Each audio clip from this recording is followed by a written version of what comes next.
دل تیرے سنگ جوڑ لیا از قلم حریہ ملک۔ شازمین ملک کے کہے کے مطابق اسے اگلے 10 منٹوں میں پیسے پہنچا دیے گئے تھے اور پیسے ملتے ہی اس نے ڈاکٹرز کو آپریشن کا کہہ دیا تھا۔ پچھلے 1 گھنٹے سے وہ آپریشن تھیٹر کے سامنے پڑے سنگ کی بینچ پر ایک مجسمے کی مانند بیٹھی ارد گرد سے بے نیاز بس اپنے باپ کی زندگی کے لیے محو مناجات تھی۔ پیسوں کا بندوبست کہاں سے کیا ہے ذلے؟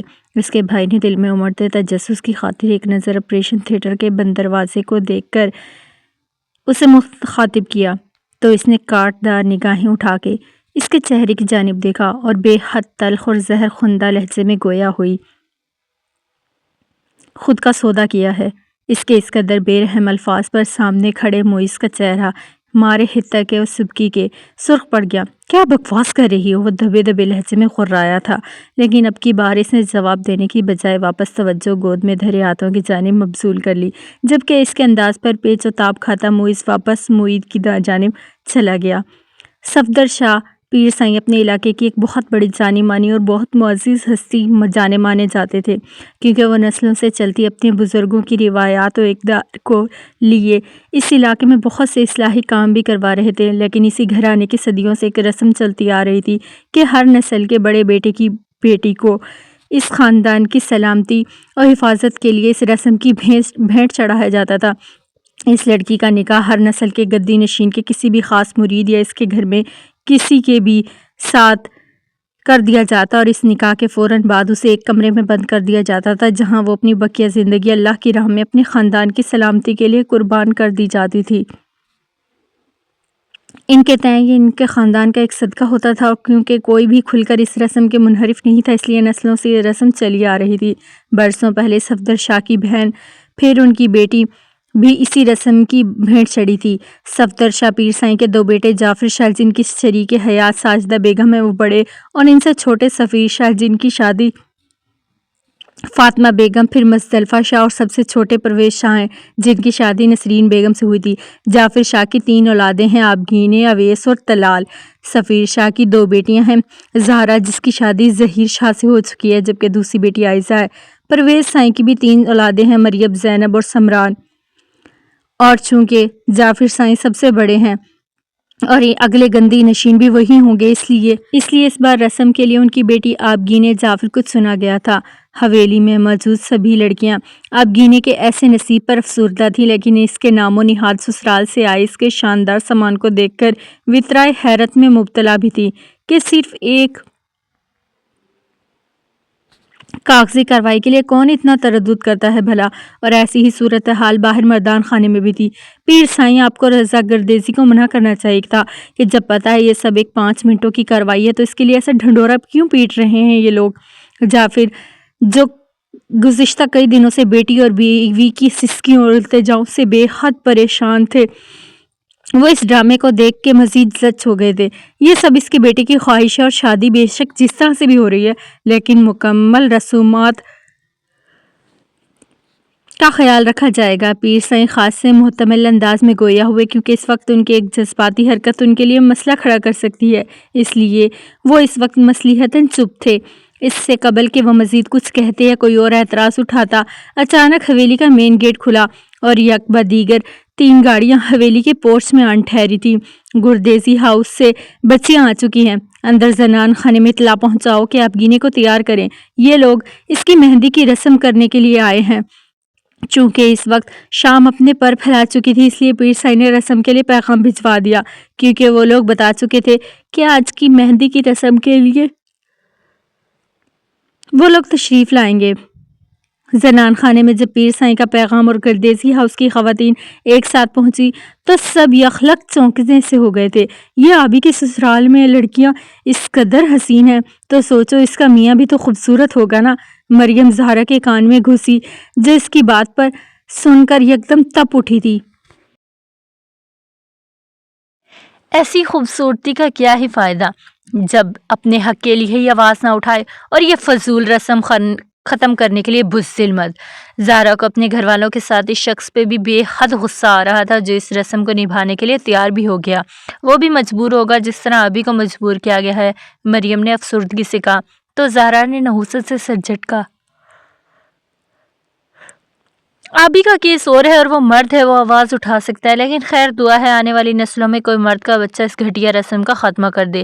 زہرا جو ان سب سے زیادہ اس رسم کے خلاف تھی، اس سب کی خاموشی پر دل برداشتہ تھی، وہ زہر خندہ لہجے میں گویا ہوئی۔ بھابھی کدھر ہیں؟ زمل جسے سب سے زیادہ بھابھی سے ملنے کا کریز تھا، وہ سب سے ملنے کے بعد جب بیٹھی تو فوراً پوری اشتیاق لہجے میں گویا ہوئی۔ تیار ہو رہی ہے؟ جواب فاطمہ بیگم کی جانب سے آیا تو وہ سر ہولے سے ہلاتی واپس لڑکیوں کی جانب، باتوں کی جانب متوجہ ہو گئی۔ زرغام چاچو، اس کی نم اور قدرے بھیجی ہوئی آواز اس کی سماعتوں پر جیسے دہکتے ہوئے انگارہ ہو گئی ہوں، سیسا کی مانند اتری تھی اس کی سماعتوں میں، جبکہ سینے پر موجود اس کے نازک وجود کا لمس اسے حقیقت کی تلخ دنیا میں پٹختا جیسے زندہ درگور کر گیا تھا۔ اس نے فوراً اپنی گرفت ڈھیلی کی اور سیکنڈ کے 1000ویں لمحے میں اسے خود سے دور دھکیلا۔ جو سیاہ رنگ کے لباس میں ملبوس گرے حجاب اپنے چہرے کے گرد اوڑھے ہوئے، سرخ چہرے، نم آنکھوں میں بے یقینی لیے گہرے سانسیں بھرتے ہوئے، نم و کپ کپاتے ہونٹوں کے ساتھ اسے تک رہی تھی۔ I'm sorry شہرے، اس کی حالت دیکھتے ہوئے اس کا دل چاہا کہ خود کو فنا کر ڈالے، جو اتنے سالوں سے چھپے ہوئے جذبات کو آج عالم مدہوشی میں ننگا کر دینے کے در پہ تھا۔ I'm not in my senses. I'm really sorry. اس نے نظریں بلائے بغیر وہ مدھم سے لہجے میں گویا ہوتا اپنی جگہ سے اٹھا تو شہر بے ساختہ ایک قدم پیچھے ہوئی اور اپنی جگہ سے کھڑا ہوتا زرغام ملک شہرے کی اس حرکت پر جیسے جیتے جی مر گیا تھا۔ آپ ڈرنکڈ ہیں؟ اس کی لرزتی ہوئی قدرے خوفزدہ آواز پر اس نے اپنے سختلی سے لب بھینچتے ہوئے اپنی بھوری آنکھیں اٹھا کے اس کی جانب سلگتی نگاہوں سے دیکھا، جبکہ اس سوال پر کنپٹی کی رگیں جیسے پھڑک اٹھی تھی۔ میں ڈرنک نہیں تھا شہرے، میں نیند میں تھا، اس لیے مجھے پتہ نہیں چلا، اس کے لیے معذرت خواہ ہوں۔ وہ کسی کو صفائی نہیں دیتا تھا، وہ بزنس کے دوران، کسی بھی میٹنگ یا ڈیلنگ کے دوران کسی کو بھی قائل کرنے کے لیے بے تحاشا گفتگو نہیں کرتا تھا، نہ فضول کسی کی بڑکے مارتا تھا۔ اب نازل ہوئی اس افتاد پر جب روح کی مکین بے یقینی کا شکار تھی، صرف اس کے لیے وہ صفائی دینے کی کوشش کر رہا تھا اور یہ چیز اسے اذیت دے رہی تھی۔ اوکے، لیکن آپ نے مجھے بہت زور سے پکڑا تھا، میرے تو بازوؤں میں ابھی تک درد ہو رہی ہے۔ میری توبہ، جو میں زندگی میں کبھی بھی سوتے ہوئے آپ کے نزدیک آئی تو وہ جو اس کیس سے بات نہ کرنے پر خفگی کا شکار ہوتی تھی، اس کی گئی بار بار معذرت کرنے پر سب فراموش کر گئی کہ نیند میں تو انسان کو بعض دفعہ پتہ نہیں چلتا، اس لیے نیند میں چاچو نے سینے سے لگا لیا ہوگا۔ لیکن اس کی معذرت قبول کرنے کے ساتھ ساتھ اس نے شکوہ کرتے ہوئے اپنے ارادوں سے بھی آگاہ کیا تو زرغام نے ایک سرسری سی نگاہ اس کے بازوؤں پر ڈال کے سرحد سے واپس کھینچ لی تھی۔ کیا کرنے آئی تھی آپ یہاں؟ اس نے موضوع گفتگو بدلا۔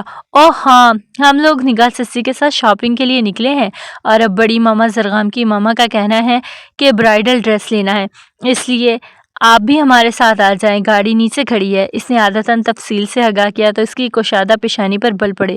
وہ لوگ نیچے کھڑے ہیں؟ اس نے اب کی بار سنجیدگی اور قدرے بے یقینی سے ناگواری سے استفسار کیا۔ نہیں، وہ سامنے موجود مال سے کچھ چیزیں لے رہے ہیں، آپ کا نمبر بند آ رہا تھا، اس لیے میں نے سوچا آپ کو بلا لوں۔ اس نے دوبارہ تفصیلی جواب دیا تھا تو پیشانی کے بل مزید گہرے ہوئے، لیکن اس وقت اپنی کیفیت پر قابو پانا چاہتا تھا، اس لیے اگلے ہی پل بنا کچھ کہے اپنی چیزیں سمیٹتا اس کے ہمراہ باہر کی جانب بڑھا، جہاں اسے اپنی منکوہا کے لیے برائڈل ڈریس بھی پسند کرنے جانا تھا۔ ابراہیم صاحب کا آپریشن ہو چکا تھا اور تیسرے روز انہیں ڈسچارج بھی مل چکا تھا۔ ہاسپٹل سے ڈسچارج ہوتے ہی ضلع نے وہاں ڈاکٹر سے بات کر کے بابا کے لیے ایک میل نرس کا ارینج کیا، کیونکہ اسے 2 دن بعد میر پیلس جانا تھا اور پیچھے ابراہیم صاحب کی دیکھ بھال کے لیے کسی کا ہونا بہت ضروری تھا۔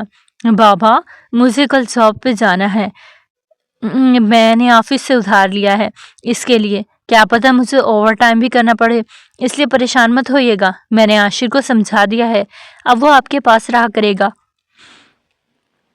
اسے اگلے دن میر پیرس جانا تھا، اس لیے وہ رات کو ابراہیم صاحب کو دوا دیتی مدھم لہجے میں بول رہی تھی، جبکہ اس کے تھکن زدہ چہرے کو دیکھ کے وہ بے بسی سے فقط سر اس بات میں ہلا کر رہ گئے۔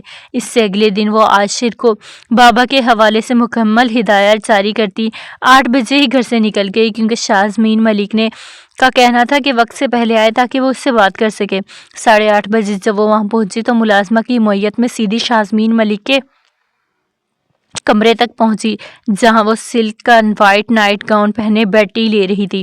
آج سے تمہیں فل ٹائم ذوالنورین کے ساتھ رہنا ہوگا، صبح آ کے اس کا ناشتہ بنانے سے لے کر رات اس کے میڈیسن اور اسے واش روم تک پہنچانا، اس کا کھانا پینا، یہ سب تمہیں دیکھنا ہوگا۔ الغرض تمہیں صبح 8 سے رات 7 بجے تک اس کا سایہ بن کے رہنا ہوگا۔ اسے اس قدر اپنا عادی بناؤ کہ وہ پاگل ہونے لگے۔ چہرے پر ناقابل فہم تاثرات، جبکہ آنکھوں میں ایک جنونی چمک لیے وہ بس بولتی جا رہی تھی، جم کے ان کی باتیں سنتی زہلے جیسے صوفے پہ بیٹھی اسی کے اندر دھنستی جا رہی تھی۔ لیکن اس سے پہلے اپنا حلیہ بہتر کرو، خود کو سنوارو، خود کو نکھارو، تاکہ وہ جلد تمہاری جانب متوجہ ہو جائے، ٹھیک ہے نا؟ اسے حکم جاری کرتے ہوئے انہوں نے اس کی جانب دیکھا جس پہ کسی بے جان مورت کا سا گمان گزر رہا تھا۔ اس کے پوچھنے پر زہلے نے ہولے سے سر اس بات میں ہلایا۔ اوکے، اب تم جا سکتی ہو، ملازمہ تمہیں کچن میں پہنچا دے گی اور ذوالنورین کا ٹائم ٹیبل بھی اچھی طرح سے تمہیں سمجھا دے گی۔ اسے حکم دیتی وہ کپ سائڈ ٹیبل پر پٹک کے اٹھی اور خود ڈریسنگ روم میں گھس گئی، جبکہ وہ بے جان ہوتے قدموں کے ساتھ ملازمہ کی معیت میں کچن کی جانب چل دی تھی۔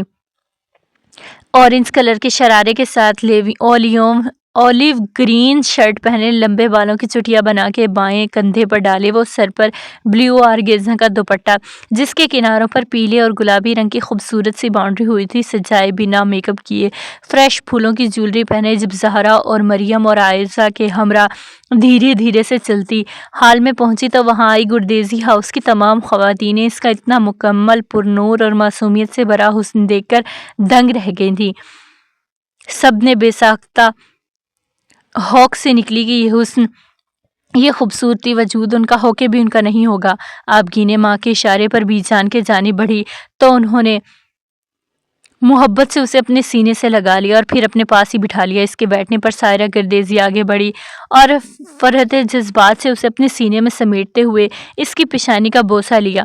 یہ تمہاری ساس ہیں آبگی نے، نسرین چچی نے سائرہ بیگم سے ان کا تعارف کروایا تو وہ جو ان کے الطافات پر جذبت سی ہو رہی تھی، اس کے تعارف پر جیسے سنسی ہو کر رہ گئیں۔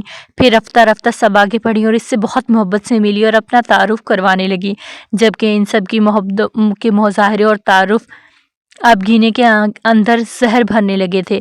وہ کون سا ان کے ساتھ ایسا کوئی رشتہ جوڑنے والی تھی جو سب یوں بیہیو کر رہے تھے۔ پھر بی جان کے اشارے پر اس کے کندھوں پر ایک سجا ہوا دوپٹہ پھیلایا گیا تو زہرا اور زینب نے مل کے جلدی سے میز پہ چیزیں سجائی اور پھر مہندی کی رسم شروع ہو گئی۔ بھابھی کے ہاتھوں پر مہندی نہیں لگائی؟ جب بی جان اس کے ہاتھ پر نوٹ رکھنے کے بعد مہندی اس نوٹ پر رکھنے لگی تو اس کی بے داغ ہتھیلیوں کو دیکھ کے وہ دریا بے ساختہ بول اٹھی تھی۔ اس اچانک سوال پہ سب ایک دوسرے کا چہرہ دیکھنے لگی تو بی جان نے گلا کھنکارتے ہوئے نواسی کو تنبیہ کرنا چاہی۔ دراصل بیٹا، آبی کے ہاتھوں پہ مہندی نہیں لگائی جا سکتی، پیر سائی نے منع کیا ہے۔ فاطمہ بیگم نے لہجے میں بشاشت سموتے ہوئے سے اس کے سوال کا جواب دیا تو اس کا چہرہ جیسے لٹک گیا۔ لیکن ربحان لالا نے تو کہا تھا کہ دلہن کے ہاتھوں پر لازمی مہندی لگانی ہے۔ اس نے اپنے مخصوص بلند انداز میں اپنے بے باک لالا کا پیغام بآواز بلند دیا تو سبھی کو گویا سانپ سونگھ گیا تھا۔ آپ لگانا چاہتی ہیں تو لگا لیں، زہرا نے نہ جانا کیا سوچ کے اسے کہا تو ایک ہی لمحے اسے ماں اور تائی اور چچی سبھی کی خشمگی نگاہوں کا سامنا کرنا پڑا۔ لیکن دریا کو تو جیسے ایسے ہی کسی اجازت نامے کی تلاش تھی۔ وہ مہندی کی کون پکڑ کے فوراً آبگینے کے نزدیک ہوئی اور اس کی ہتھیلی کے درمیان گول سی ٹکی بنائے جلدی سے بنانے لگی کہ کوئی منع ہی نہ کرتے۔ پھر ایک سائڈ پہ دریا بیٹھی آبگینے کے مہندی کو ہاتھوں کو مہندی سے رگنے لگی، جبکہ دوسری طرف باری باری سب بیٹھ کے رسم کر رہے تھے۔ پیر حویلی کی خواتین کی توجہ رسم سے زیادہ ابگینے کے مہندی والے ہاتھوں پر مبذول تھی، کیونکہ اگر کسی کو پتہ چل جاتا تو مردوں نے انہیں بہت سخت سست سنانی تھی۔ اگلے 1 گھنٹے میں وہ اس کے خوبصورت ہاتھوں کو مہندی سے سجا چکی تھی۔ رسم کے دوران ماہرہ گردیزی مسلسل اپنے موبائل پر ان کی تصاویر بنا رہی تھی، اور یہ کام وہ مکمل اجازت نامے سے کر رہی تھی، جبکہ ساجدہ بیگم بیٹی کے سسرال والوں کی اس توجہ اور محبت پر خوش بھی نہ ہو پا رہی تھی کہ یہ سب اس کی بیٹی کے نصیب نہیں تھا۔ اپنی شگن مکمل کرنے کے بعد کھانا وغیرہ کھا کے جب وہ لوگ نکلے تو زہرا نے پہلی فرصت میں تھکی ہوئی ابگینے کو اس کے کمرے تک پہنچایا۔ آپ ہی پلیز یہ جیولری اتار دیں، مجھے وحشت ہو رہی ہے۔ اس نے کمرے میں آتے ہی نم لہجے میں زہرا سے کہا، جو سرس بات میں ہلاتی اس کے بالوں اور کانوں سے پھولوں کے زیورات نکالنے لگی تھی۔ ہاتھ سیدھے رکھو، یہ نہ ہو گجری اتارتے ہوئے مہندی خراب ہو جائے۔ جب زہرا اس کی کلائیوں میں پہنے ہوئے گجری اتارنے لگی تو اسے ٹوکتی ہوئی بولی، اچھا ہے خراب ہی ہو جائے، میرا ویسے بھی ان رنگوں سے اب کیا واسطہ۔ خود اذیتی سے کہتے ہوئے وہ اپنی ہتھیلیوں کو سیدھا کرتی بے تاثر نگاہوں سے مہندی پر نظر مارنے لگی تو جیسے نگاہ وجود لمحوں میں منجمد ہوا تھا۔ اس کی ہتھیلی کے سائڈ پر جگمگاتے ربحان نام کو دیکھ کر اس کے وجود کو جیسے حیرت و بے یقینی کے جھٹکے لگے تھے، جبکہ سماعتوں میں خوبصورت بھاری لہجہ گونجا تھا، خاکسار کو ربحان گردیزی کہتے ہیں۔ ربحان گردیزی باہر تو وہ جیسے سنگی مجسمے کی مانند ساکت اور ہر شے سے بے نیاز بیٹھی تھی کہ اگر کسی نے اس کا نام لیا بھی تھا تو اس نے سنا نہ تھا، اور نہ مہندی لگواتے ہوئے اس نے ایک نظر بھی اپنے ہاتھوں کی طرف کی تھی۔ لیکن اس لمحے ہونے والے انکشاف پر اس کا وجود بے یقینی کی زد میں تھا۔ اس کی حیرت و کیفیت سے بے خبر زہرا اس کی جیولری اتار کے اسے ریسٹ کرنے کا کہہ کے کمرے سے ہی نکل چکی تھی۔ اگر یہ وہی ربحان ہے تو حویلی میں کال کیوں کی تھی؟ بار بار یہ سوال اس کے دماغ میں ادھم مچا رہا تھا، لیکن اس کی بے لگام سوچوں کو بریک ایک عجیب سی آواز نے لگایا تو اس نے گردن گھما کے ارد گرد دیکھا تو نگاہ سائڈ ٹیبل پر پڑے موبائل پر پڑی جو وائبریشن پہ لگا اس وقت تھر تھرا رہا تھا۔ وہ اپنی جگہ سے اٹھتی اس طرف بڑھی اور جھک کے موبائل اسکرین کی جانب دیکھا، جہاں موجود ایک ان نون نمبر دیکھ کے اس کی دھڑکنیں بے ساختہ منتشر ہوئی تھیں۔ دل و دماغ میں ہونے والی خطبت کو ختم کرنے کے لیے کہ یہ وہی ہے یا کوئی اور کچھ سوچتے ہوئے اس نے گرین بٹن کو پریس کیا تھا۔ دونوں ہاتھوں میں ناشتے کی ٹرے پکڑے وہ بائیں کندھے پر اپنا بیگ لٹکائے اس کے کمرے کی جانب بڑھی۔ ٹرے کی مدد سے ہی ہلکی سی دروازے پر ٹھک ٹھک کرتی وہ کمرے میں داخل ہوئی تو نگاہ سیدھی سے جا ٹکرائی جو آج ویل چیئر پر بیٹھا بالکونی کی جانب کھلتی کھڑکی کے سامنے موجود تھا۔ اتنے دنوں بعد اسے سامنے دیکھ کر اس پہ متضاد اس کے ہاتھوں میں ناشتے کی ٹرے دیکھ کے اس کی آنکھوں میں چھائے سرد تاثرات مزید گہرے ہوئے۔ اس نے ٹرے میز پر رکھتے ہوئے اسے سلام کرنا چاہا جب اس نے درشتگی سے اس کی بات کاٹی۔ بطول میڈ کہاں ہے؟ اس کی درشت آواز پر اس کے ہاتھوں میں پکڑی ٹرے لرزی اور اسی کپاہٹ پر قابو پانے کے لیے اس نے ٹرے میز پر رکھی۔ السلام علیکم، اس نے خود کو کمپوز کرتے ہوئے سلام کیا تو اس کی کشادہ پیشانی پر بل پڑے تھے۔ بطول کہاں ہے؟ بھیجے ہوئے لہجے میں بامشکل ضبط کرتے ہوئے اس نے اپنا سوال دہرایا تو ذلے کا حوصلہ گرنے لگا۔ اس کے بیٹے کی طبیعت خراب ہے تو وہ نہیں آ سکے گی۔ اس نے بروقت خود کو شازمین ملک کا بتایا ہوا بہانہ اس کے سامنے پیش کیا اور قدرے سائڈ پر کھڑی نامحسوس انداز میں انگلیاں چٹکانے لگی۔ تو آپ کو کیا ضرورت تھی یہ سب کچھ کرنے کی؟ اور بھی میڈز موجود ہیں یہاں پہ۔ اس کی پیشانی کے بلز قائم و دائم تھے، جبکہ لہجے کی کرختگی واضح کر رہی تھی کہ اس کا اپنے لیے ناشتہ لانا کس قدر سخت ناگوار گزرا ہے، اور زہلے جو اذیت کی آخری حدوں کو چھوتی اس گھٹیا کام کے لیے آمادہ ہوئی تھی، اس شخص کی ناپسندیدگی دیکھ کے پہلے ہی مرحلے پر جیسے ہمت ہار گئی تھی۔ مگر پھر تلخ حقیقت کا ادراک ہوتے ہی اس نے خود کو سنبھالا۔ مجھے پیسوں کی ضرورت ہے تو میں نے آپ کی آنٹی سے کہا کہ بطول کے بیٹے کی طبیعت جب تک ٹھیک نہیں ہو جاتی مجھے اس کے حصے کا کام دے دیں، کیونکہ میں لیکچر دینے کے بعد زیادہ تر فارغ ہی ہوتی ہوں۔ نظریں جھکائے وہ اپنی عزت نفس پر زور سے پیر رکھے اسپاٹ لہجے میں بولتی چلی گئی، جبکہ اس کے لفظوں کے ساتھ ساتھ سامنے بیٹھے ذوالنورین کی آنکھوں کے کناروں کی سرخی مزید بڑھنے لگی تھی۔ آپ کو پیسوں کی ضرورت ہے تو آپ کو وہ مل جائیں گے، لیکن آج کے بعد میرے کام کرنے کی ضرورت نہیں ہے مس ابراہیم۔ سختی سے اسے وارن کرنے کے بعد اس نے اپنے نزدیک میز سے ٹرے کھینچ کے اپنے نزدیک کرنی چاہی تو زہلے فوراً آگے بڑھی۔ 1 منٹ۔ وہ فوراً اسے ٹوکتی ہوئی اس کے نزدیک میز گھسیٹ کے ناشتہ اس کے سامنے سرو کرنے لگی تو ذوالنورین کے چہرے پر چھائی ناپسندیدگی بڑھنے لگی۔ ہٹیں یہاں سے! درشتگی سے اس کے ہاتھ پر جھٹکتے وہ ایک جھٹکے سے کھانے کی ٹرے الٹتا، میز کے کانچ کو بھی ہاتھ کی زوردار ضرب سے مختلف حصوں میں تقسیم کرتا۔ اس کے جھٹکے سے چند قدم دور کھڑے زہلے کے دل و دماغ کو گہری وحشت و خوف سے بھر گیا تھا۔ کال پک کرتے ہی اس نے دھڑکتے دل کے ساتھ موبائل کان سے لگاتے ہوئے ایک نظر کمرے کے بند دروازے کو دیکھا تھا، جبکہ دوسری جانب اس کی گھبرائی ہوئی سانسوں کی آوازیں محسوس کر کے وہ بے ساختہ مسکرایا تھا۔ السلام علیکم، ربحان گردیزی اسپیکنگ۔ گمگیر مگر خوبصورت سا لہجہ سپیکر میں گونجتا اس کی تیز رفتار دھڑکنوں کو پل بھر کے لیے تھما سا گیا تھا۔ کیا یہ وہی ربحان ہے؟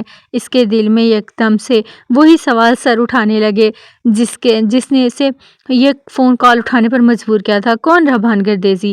ایک چور نگاہ بند دروازے پہ ڈالتے ہوئے اس نے بنا سلام کا جواب دیے ہی اپنے اندر اٹھتے سوال کا جواب تلاشنے کی کوشش کی تو دوسری جانب اس کوشش پہ وہ نچلے لب کا کونا دانتوں میں دبائے بھاری لہجے میں پوچھا تھا، جس کے نام کی مہندی اپنے ہاتھوں میں سجائے بیٹھی ہیں۔ اس کے جذب سے کہنے پر بے اختیار اس کی مہندی سے سجی ہتھیلیوں سے پسینہ پھوٹ نکلا اور دل کی دھڑکن جیسے کسی تیز گام ٹرین کی مانند دوڑنے لگی تھی۔ اور اپنی اسی کیفیت و حالت سے گھبراتے ہوئے اس نے فوراً سے بیشتر کال بند کرتے ہوئے موبائل دور بیڈ پہ اچھال دیا۔ یہ اگر وہی ہیں تو حویلی میں کال کیوں کر رہے ہیں؟ کال بند کرنے کے بعد بھی یہ سوال اس کے اندر سر اٹھانے لگا، لیکن اس سوال کا جواب وہ اس شخص سے نہیں لے سکتی تھی جس جی داری سے تم نے اس حویلی میں کال کرنے کی جرات کی ہے۔ کاش اتنی جی داری سے تم اس گھٹیا رسم کے خاتمے کی کوشش کرتے تو تمہارا نام سن کے دل کو سکون ملتا۔ اس کے کال کرنے کی وجہ کو تلاشتی وہ اپنی ہتھیلیوں کو تکتے ہوئے افسردگی سے سوچتی اسی لباس و حلیے میں تکیے پر سر رکھتی وہیں ڈھیر ہو گئی، جبکہ دوسری جانب پیر حویلی سے دور گردیزی پیلس کے ماسٹر بیڈ روم میں موجود ربحان گردیزی اپنے موبائل پر سینڈ کی گئی آبگینِ جعفر کی تصاویر دیکھ کے ساکت ہو چکا تھا۔ میں نے رنگوں سے مزین کی بے رنگ نقوش میں نے خوشبو بھرے احساس کو تصور کیا۔ مضبوط قدم اٹھاتے ہوئے وہ سیاہ شرٹ کی آستینیں فولڈ کیے، ٹائی قدرے ڈھیلی کیے وہ بھاری دل کے ساتھ ان سب کے ساتھ شاپ میں داخل ہوا تو مینیجر فوراً الرٹ ہوا۔ السلام علیکم ملک صاحب، کیسے ہیں آپ؟ وہ ان کے نزدیک آتا انہیں بیٹھنے کو کہتا اس کی جانب متوجہ ہوا۔ وعلیکم السلام، مختصر سے انداز میں جواب دیتے ہوئے اسے نگاہ اور شہرے کو بیٹھنے کا اشارہ کیا۔ کہیے کیا خدمت کی جائے آپ کی ملک صاحب؟ مینیجر پیشہ ورانہ انداز میں بولا تو زرغام نے گہری سانس بھرتے ہوئے اسے برائڈل ڈریسز کے ڈیزائن دکھانے کو کہا۔ زرغام، آپ بھی کوئی مشورہ دینا؟ سمرین بیگم نے ایک سائڈ پہ لا تعلق سے کھڑے زرغام کو مخاطب کیا تو وہ چونکا۔ یہ آپ خواتین کا ڈپارٹمنٹ ہے، آپ لوگ آپس میں ڈسکس کر لیں۔ سنجیدگی سے انہیں منع کرتے ہوئے اس نے موبائل نکال کے اس پہ نگاہیں مرکوز کر لی۔ نگاہ چچی، یہ دیکھیں کتنا زبردست اور فریش کلر لگ رہا ہے۔ اس کی لا تعلقی اور بے نیازی کو اس کی فریش اور کھنکتی آواز نے اس بری طرح سے متاثر کیا کہ وہ اپنی گردن موڑ کے اس کی جانب دیکھنے سے بھی خود کو نہ روک سکا۔ مہرون بھاری زرتاج آنچل جس کے کناروں پر گولڈن کام ہوا تھا وہ اپنے ہاتھوں میں تھامے وہ اشتیاق سے نگاہ کی جانب دیکھتے ہوئے بولی تو قندیل نے ہنستے ہوئے اس کا آنچل پلو اس کے ہاتھ سے تھاما۔ نگاہ کا ارادہ تو مہرون یا ریڈ کی بجائے کوئی ڈیفرنٹ کلر لینے کا ہے، لیکن تمہیں یہ پسند آ رہا ہے تو تم اسے لے کے ایڈوانس میں اپنے لیے رکھ لو، شوخی سے کہتے ہوئے قندیل نے اسی آنچل کا پلو اس کے سر پہ ٹکایا تو جیسے وقت تھم سا گیا تھا۔ مہرون دوپٹے کے حالے میں مقید اس کا سرخ و سفید خوبصورت چہرہ، اس پہ پڑتا زرتاری آنچل اور قندیل کی شرارت بھری باتوں سے اترتا شرمیلا گلال اس کے چہرے کو جلا بخش گیا۔ اس کے چہرے کو وارفتگی سے دیکھتا زرغام جیسے اس لمحے وہاں موجود ہر شے کو فراموش کر چکا تھا، حتیٰ کہ اپنے جانب دیکھتی نگاہ کی نظروں کو بھی۔ بس کریں قندیل چچی۔ اگلے ہی لمحے وہ جھنپتے ہوئے فوراً پلو اپنے سر سے ہٹاتی ہوئی اس آنچل کو وہیں رکھتی نئے ڈیزائن کی جانب متوجہ ہو گئی۔ تو جیسے اس لمحے کے سحر میں جکڑے زرخام کو ہوش آیا تھا، وہ سر جھٹکتے ہوئے واپس موبائل کی جانب متوجہ ہونے ہی لگا تھا کہ ایک عجیب سے احساس کے تحت اس نے گردن اٹھا کے سامنے دیکھا تو نظر نگاہ سے ٹکرائی جو بہت سنجیدگی سے اسی کی جانب دیکھ رہی تھی۔ کون سا کلر لوں میں اپنے لیے؟ اپنی جانب متوجہ دیکھ کے نگاہ نے چہرے پر مسکراہٹ سجائے اسے مخاطب کیا۔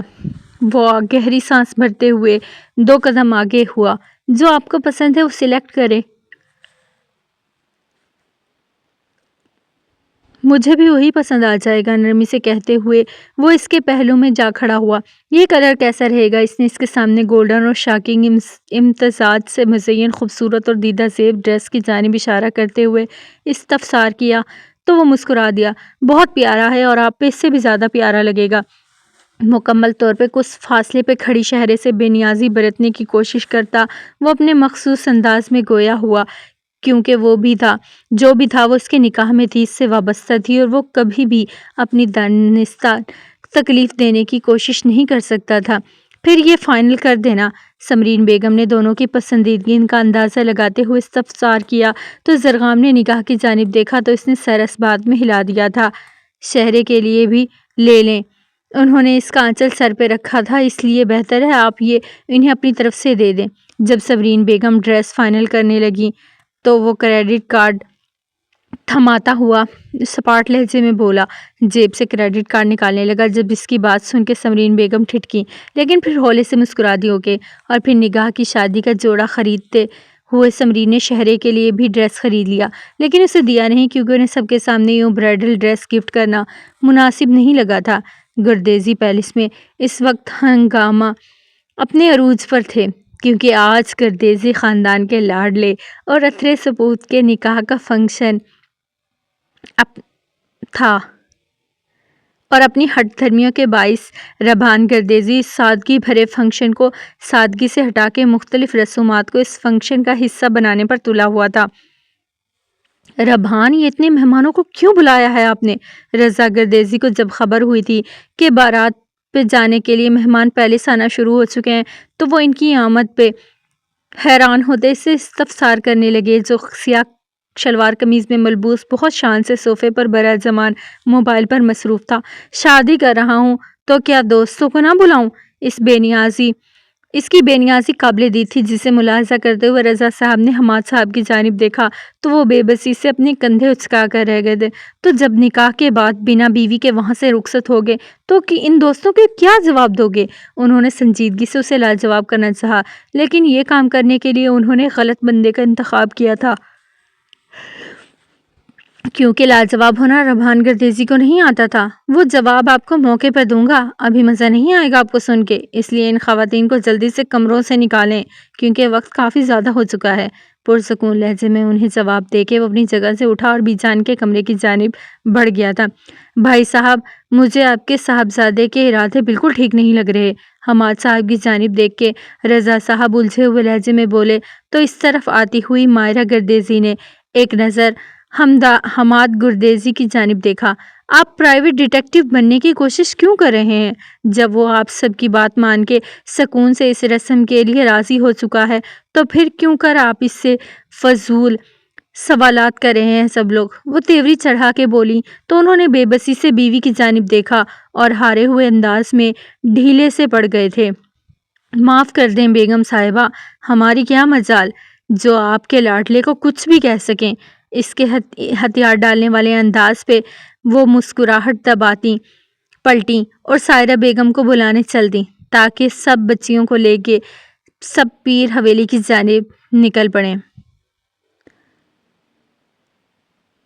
ایک نظر بیڈ پہ بے سدھ لیٹے ذوالنورین میر پر ڈالتے ہوئے اس نے کپکپاتے ہاتھوں کے ساتھ کمرے میں پھیلی تباہی کو کو دیکھا اور اس کے اثرات کم کرنے کی کوشش کی تو نگاہوں میں بار بار وہی منظر رہنے لگے جب ناشتے کی ٹرے اور میز کا کانچ توڑنے کے بعد بھی اس کے اندر کا ابلتا غبار کم نہ ہوا تو وہ وہیل چیئر کی مدد سے ادھر سے ادھر ہوتا کمرے میں موجود باقی چیزوں کو پوری قوت سے توڑنے پھوڑنے لگا۔ ایسی ہی تباہی اس نے اس دن بھی کی تھی جب اس نے پہلے دن اسے ناشتہ سرو کیا تھا، لیکن اس دن تباہی صرف ناشتے کی ٹرے اور میز تک محدود رہی تھی، مگر آج تو شاید وہ ہر حد توڑ دینا چاہتا تھا۔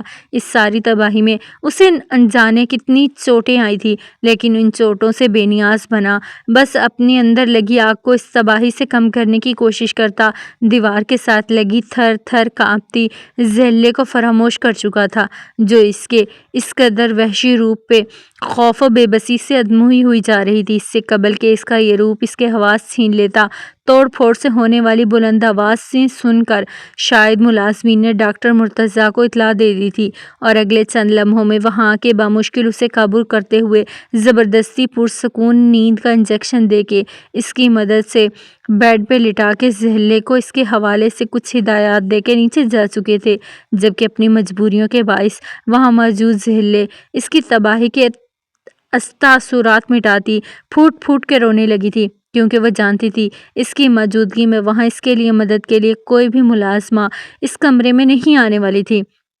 میں نہیں جانتی کہ آپ کے ساتھ اس گھر کے افراد کو کیا مسئلہ ہے، لیکن آپ لوگوں کے مسئلے اور آپ کی معذوری میری مجبوریوں کو کیش کروا گئی ہے۔ شیشے کے بکھرے ٹکڑوں کو ہتھیلی میں سمیٹتی وہ اس پہ ایک بھیگی ہوئی نگاہ ڈالتی دکھ سے سوچنے لگی، پھر زخمی ہوئی ہتھیلیوں کو صاف کرنے کے لیے واش روم کی جانب بڑھ گئی تھی۔ واش روم سے باہر نکلتے ہوئے اسے ایک عجیب سا احساس ہوا تو چند قدم چلتی ہوئی اس کے بیڈ کے نزدیک پہنچی تو اسے بے چین پایا، کیونکہ وہ اپنا سر کسمساتے ہوئے بہت بے چینی سے دائیں بائیں پٹکتا ہوا دونوں ہاتھوں کی مٹھیاں زور سے بھینچے ہوئے تھا۔ ماما! اس کے بے چین اور بھیجے ہوئے ہونٹوں سے یہ لفظ ایک سسکی کی مانند نکلا تو اس کے بیڈ سے چند فرلانگ دور کھڑی زہلے کے وجود کو جیسے کسی گہرے دکھ سے آن سمیٹا تھا۔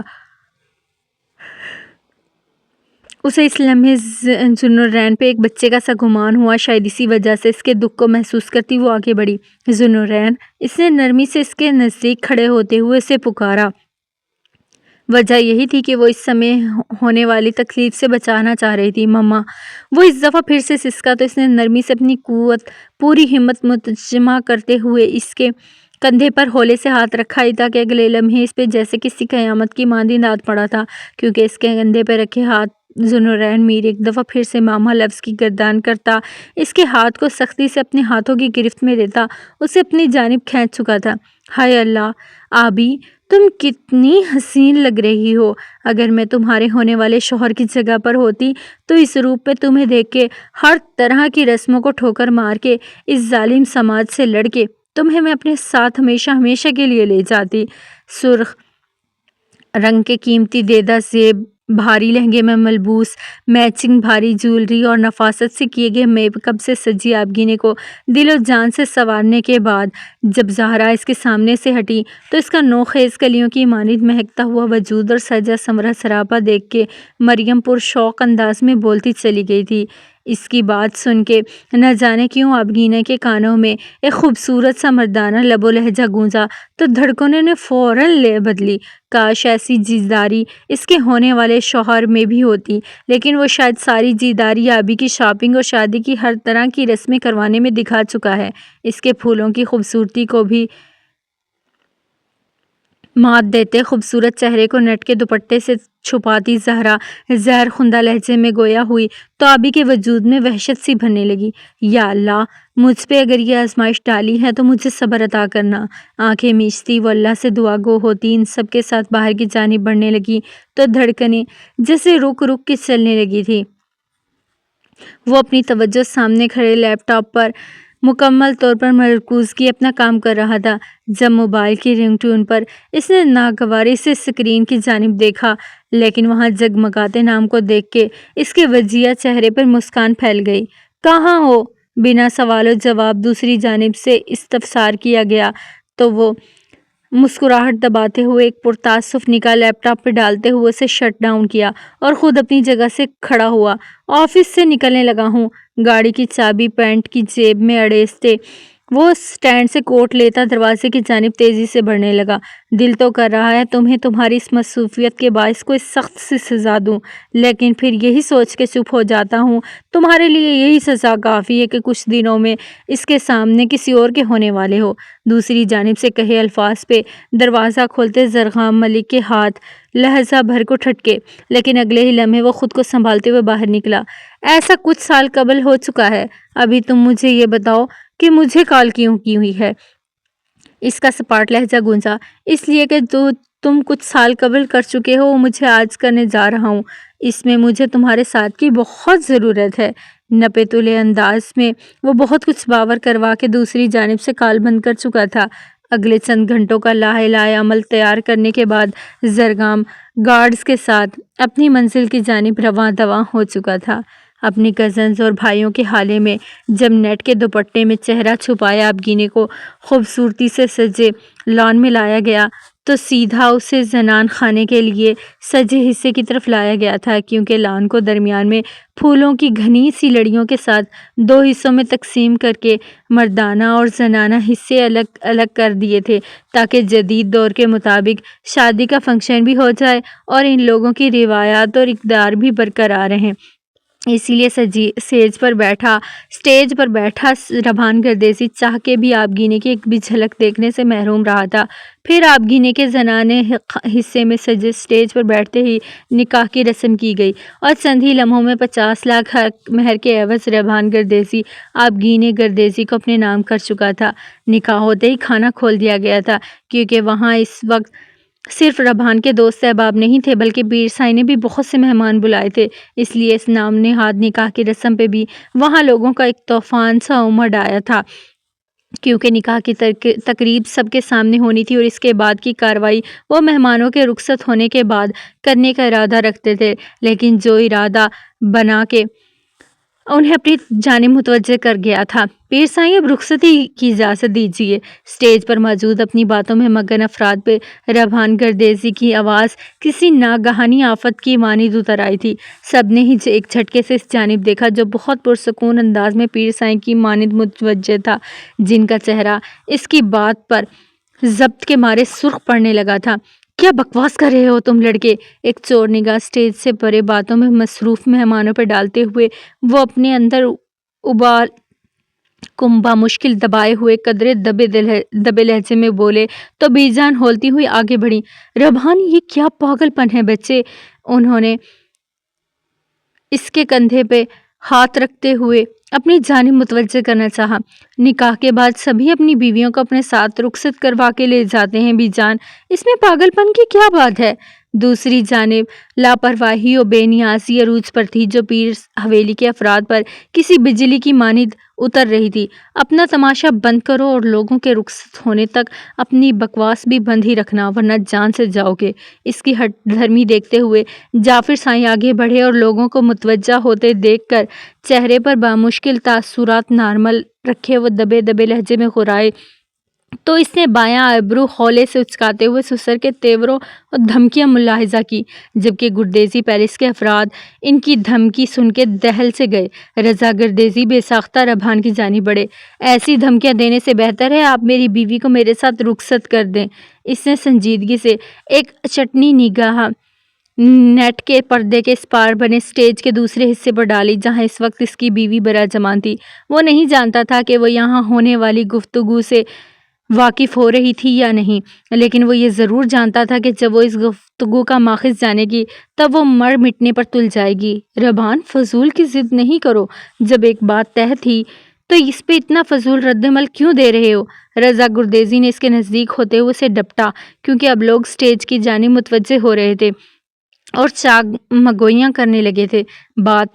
یہ بات معاملے کو سنگینی بخش رہی تھی۔ یہ فضول ضد نہیں ہے، نہ یہ فضول رد عمل ہے، یہ ایک اٹل حقیقت ہے کہ کچھ دیر قبل میرا ان کی بیٹی سے نکاح ہوا ہے اور میں ایسے بے غیرت ہرگز نہیں بنوں گا کہ اسے لاوارثوں کی طرح ایک رسم کی بھیٹ چڑھانے کو یہیں کہیں چھوڑ جاؤں، اور وہ بھی اس صورت میں جب میرا نام اس کے نام کے ساتھ جڑا رہے گا۔ بنا کسی خوف و خطر وہ مضبوط و بلند لہجے میں بولا تو اسٹیج کے پار موجود خواتین کے نرغے میں سر جھکائے بیٹھی آبگینے کا وجود ہوا میں معلق ہوا، جبکہ اس کی باتیں سنتی بی جان سمیت گردیزی پیلس کے افراد کے چہرے پر گھبراہٹ، شرمندگی اور خوف کے تاثرات نمایاں ہونے لگے تھے، کیونکہ اپنے اصول اور روایت کے مطابق اس کی ایسی حتہ کمیز باتیں سن کے پیر حویلی کے سبھی افراد کے ضبط کا پارا ان کے ہاتھوں سے چھوٹ گیا تھا اور سفیر سائیں اپنی جیب میں اٹکی پسٹل نکال کے اس کے سینے پر تان گئے۔ ربحان ایک دم سے بہت سے لوگوں کی چیخ و پکار کے ساتھ گولی کی گونج پہ اس کے لفظوں کے حصار میں ساکت بیٹھی آبگینیں حواس کھوتی چلی گئی تھی۔ جاری ہے ایپیسوڈ، اگر اچھی لگی ہے تو لائک کیجیے گا، سبسکرائب کر دیں میرے چینل کو جلدی سے، گراڑیوں میں اور بھی آپ کو ناولس چاہیے تو، اور اپنے ساتھ ہونے کا احساس لازمی دلائیے گا۔ بہت بہت شکریہ۔ اللہ حافظ۔